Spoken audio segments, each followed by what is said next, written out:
Команда выиграла, ты сам забил победный мяч. Что ты сам можешь рассказать по игре? Ну, в принципе, Амкар для нас очень сложный соперник, мы их ни разу не выигрывали.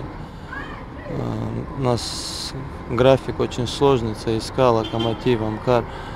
Мы все подготовились хорошо, но нам чуть свежести не хватало. Конечно, защита хорошо сыграла.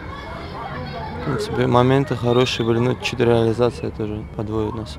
А за счет чего в первую очередь удалось добиться 3 очков? Мне кажется, мы более мотивированы были на этот матч. Мы собрались, еще раз повторюсь, очень сильный соперник, физически крепкий, который играет в комбинационный футбол.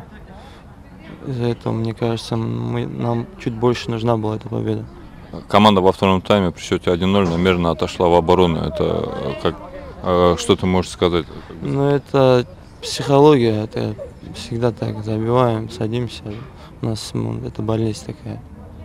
При этом главный тренер Руслан Галаров не говорил вам, что не нужно сидеть у своих ворот, а наоборот идти? Мы не забили свои моменты в первом тайме. Он сказал, что будут еще моменты. У нас были моменты, играли в свой футбол, пытались навязать свою игру. Ну, как получилось, так получилось. А что главный тренер сказал после матча в развивалке? Ну, главный тренер ничего особенного не сказал. Поздравил всех, поблагодарил за игру.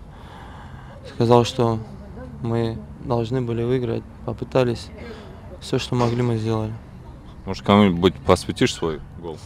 Да, я посвятил бы своему покойному брату, если, конечно, хотелось бы посвятить. В душе я посвятил, но не жестами, конечно.